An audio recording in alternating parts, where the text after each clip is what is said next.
Welcome to the first ever episode of Castelia Insider. This is a brand new series dedicated to business related topics through a Pokemon lens.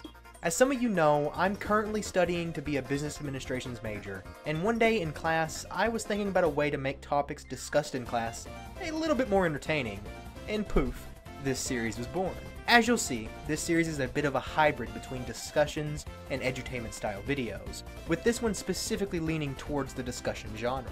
Today's topic is an analysis of what seems to be a new business approach from the executive deciding companies that manage the Pokemon franchise, and why I think it's a positive change for both the consumer and producer. So what do I mean by a new business approach? Well, chances are you're likely exploring part 1 of this new approach today. Yeah, that's right, I'm talking about the expansion passes, and that these passes are likely in store for future mainline titles for the better. Here's why. When it comes down to business decisions, monetary gain is almost always a major motivator. This isn't always bad news for consumers. For example, imagine how much buzz, Wendy's, and potential profit bringing back spicy nuggets would generate. Is this bad for the consumer? I'm 90% certain the answer is a resolute no. Here's how the transition benefits us.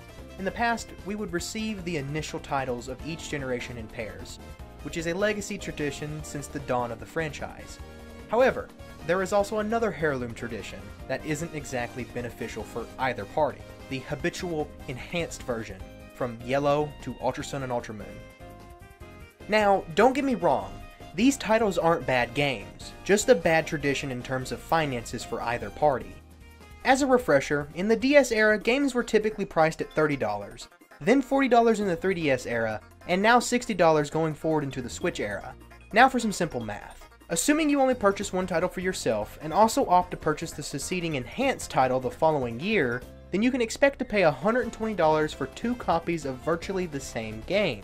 But that's not the actual total, because to get the fullest experience, you'll need to purchase Nintendo Switch Online memberships for both years. So bring that total up to $160. This is a hefty price tag that doesn't even include any potential spin-off titles, merchandise, and other fees needed to fully consume the world's largest media franchise. This is not a consumer-friendly practice, even if the enhanced versions are legitimate enhancements like Platinum and Explorers of Sky. But this practice is also impacting Game Freak and the Pokemon Company as a whole. Let me explain. Developing a new game is expensive. And while Pokemon is a multi-billion-dollar franchise, it shouldn't surprise you that millions are spent developing new titles, from paying employees to marketing and more. To deliver a physical release, the publisher must assure that the product is developed promptly, straining the developers, must organize the manufacture of potentially millions of copies based solely on forecasted sales, organize the international shipping of these physical copies, coordinate with retailers both locally and abroad, invest in marketing to the target demographic, coordinate with other aspects of the franchise like the anime, and monitor sales to adjust product supply as needed. This is expensive, and is likely only a fraction and simplified version of the actual process. This, unsurprisingly, is required for the enhanced version as well. An enhanced version that includes bug improvements, a handful of minor story changes, visual improvements, and more post-game content. This doesn't settle well with consumers, as the sales numbers for these enhanced titles say it all. Take a look for yourself.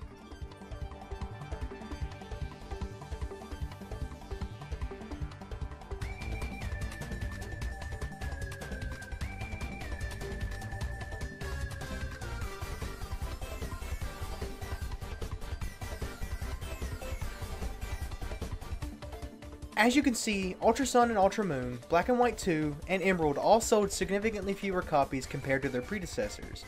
Even the spin-offs are not immune, with Explorers of Time and Darkness selling 4.88 million, and Sky only grossing about 1.49 million.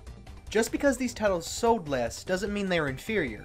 In my opinion, the enhanced versions are the optimal way to experience each generation, with Black and White 2 being fantastic sequels, and the actual more consumer-friendly approach that should have been taken towards enhanced titles from the beginning. Here's where the expansion passes come into play. As a producer, why would you choose to go through the entire process with a third copy, especially when the financial records consistently show significantly poorer performance? When instead you can opt for a digital-only release, thereby cutting out the majority of the physical manufacturing and shipping, which frees up resources for marketing and more importantly, time. Time is another bonus for a producer and us. For example, Game Freak would no longer be required to rework last year's title in a vain attempt to differentiate them from its predecessor. Instead, they can expand on last year's published work and improve the overall experience by investing resources into achieving the original vision for the product, expanding upon the world they spent years creating, and importantly, working off the success those initial titles frequently receive. They are artists after all, and it's their art we consume. So if they are allowed to capture the true vision and deliver an excellent product, then both parties benefit. Another positive that is essentially exclusive to just the producer is that the terms DLC and expansions are familiar to consumers. This familiarity makes it significantly easier to market to the target demographic. How are you supposed to convince a consumer to purchase virtually the same product as the one they purchased the year prior? It's difficult, and the numbers prove it. But this new approach isn't all blossoms and ho-hos. There are downsides to adopting expansion passes going forward. Firstly, the stigma associated with the concept of DLC is made far worse by the fact that Pokemon Sword and Shield are infamous for enduring genuine criticisms and relentless vitriol before release.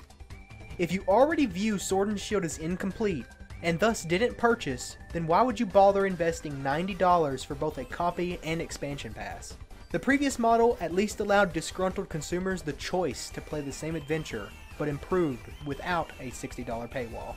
Another problem originates from the nature of digital-only releases. For the most part, Pokemon is targeted towards prepubescent children, and when I was that age, my parents purchased copies of Pokemon games for me, primarily as Christmas gifts. Now, instead of simply walking into a store and asking for a copy of both the Isle of Armor and Crown Tundra, parents must set up a Nintendo account, either purchase a gift card or connect a bank card, and finally navigate through the online store to purchase access to the expansion passes. Keep in mind that circumstances differ from person to person, and the above example is more from my perspective years ago, before I was a frequent netizen. The last problem is the entry barrier. As implied earlier, to experience the Isle of Armor and Crown Tundra, you are required to purchase either Sword or Shield. While this is cheaper in the long run as demonstrated, this also puts a significant barrier of entry for anyone on a tight budget.